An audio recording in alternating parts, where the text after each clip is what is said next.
and gentlemen, Aziz Ansari.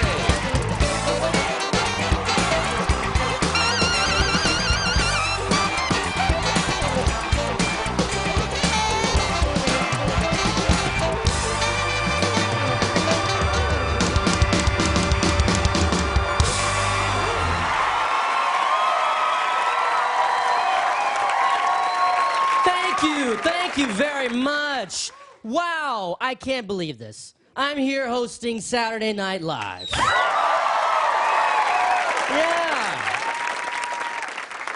The day after Trump's inauguration. Pretty cool to know, though, he's probably at home right now watching a brown guy make fun of him, though, right?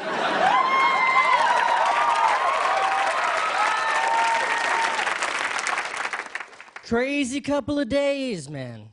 Yesterday, Trump was inaugurated. Today, an entire gender protested against him. Wow. Everyone should support that. It shows that people care. Very cool. I do think we should be careful, though, you know? We can't demonize everyone that voted for Trump. You know, some people are like, everyone that voted for Trump is a dumb, racist, misogynist, homophobe. All right, hold on. We're talking about 63 million people. You know, don't judge them by their worst. I'm sure there's some people that had different political priorities. I'm sure there's some people that voted for him with reservations. I'm sure there's a lot of people that voted for Trump the same way a lot of people listen to the music of Chris Brown, where it's like, hey, man, I'm just here for the tunes. I'm just here for the tunes. I don't know about that other stuff. I just like the dancing and the music. I don't condone the extracurriculars. If you think about it, Donald Trump is basically the Chris Brown of politics, and Make America Great Again is his These Hoes Ain't Loyal.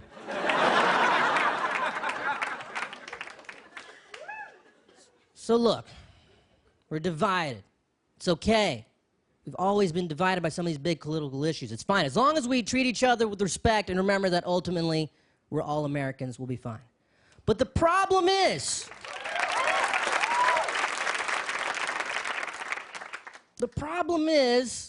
there's a new group. I'm talking about this tiny slice of people that have gotten way too fired up about the Trump thing for the wrong reasons.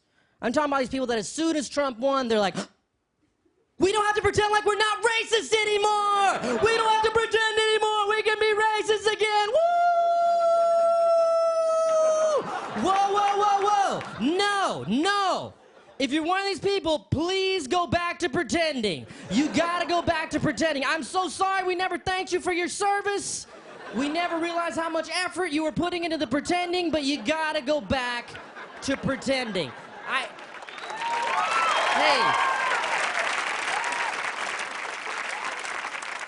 I know it's been a rough couple of years. Obama, Empire, Hamilton. It's just been hit after hit after hit. Star Wars movies where the only white characters are stormtroopers. I get it. It's been rough. But you gotta stop. You know who I'm talking about. There's like this new lowercase KKK movement that started. This kind of casual white supremacy. Oh, let me put my foot in the pool and see how cold this water really is. No! No, I'm talking about these people that are running around saying stuff like, Trump won, go back to Africa. Trump won, go back to Mexico. They see me. Trump won, go back to where you came from. Yeah, they're not usually geography buffs.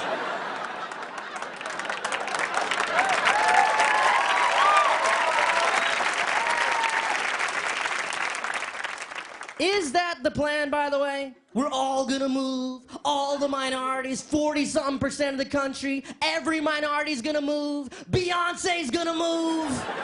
Beyonce ain't moving, I ain't moving, okay? My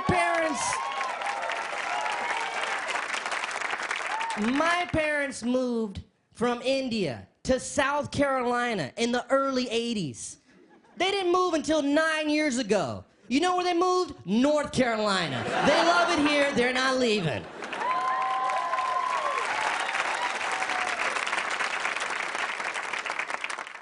lowercase KKK, man. They're out there, you know? Hate crimes and stuff are on the rise. You know, as far as people in my own skin tone, brown people, I think part of the problem is a lot of these people, they just haven't interacted with any brown people in their normal life. The only people they see are these monsters in the news who are just a drop in the ocean, you know? Maybe what needs to happen is when they do the news report, they should do a second report about some other brown people that are just up to normal stuff just to calm those people down.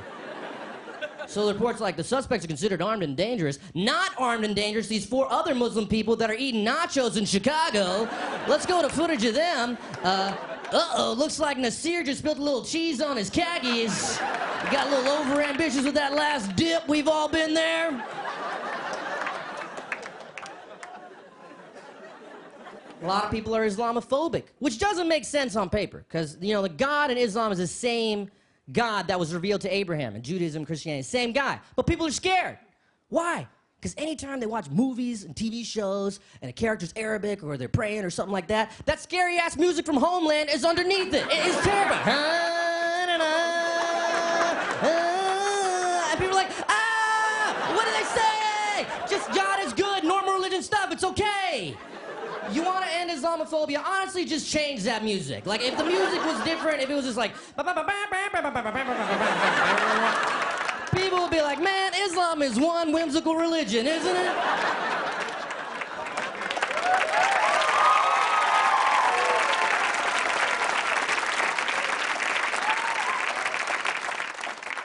I think Trump should make a speech, a real speech, denouncing the lowercase KKK. Don't tweet about me being lame or the show being lame. Write a speech, a real speech, because these people are out there and it's pissing a lot of people off.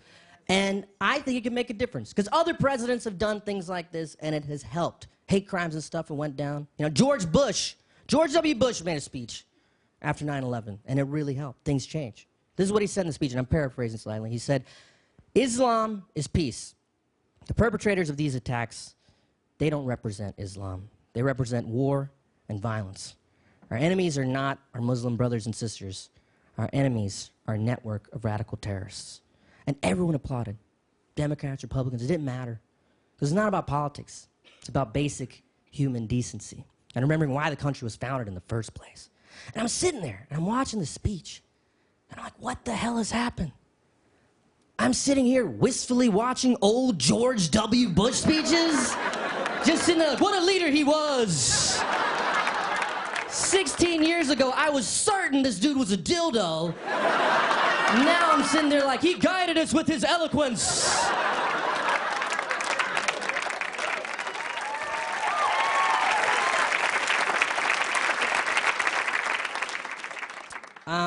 I want to leave you guys with a serious thought. I know there's a lot of people that are worried right now. It's a weird time. If you're excited about Trump, great. He's president. Let's hope he does a great job. If you're scared about Trump and you're very worried, you're going to be okay too.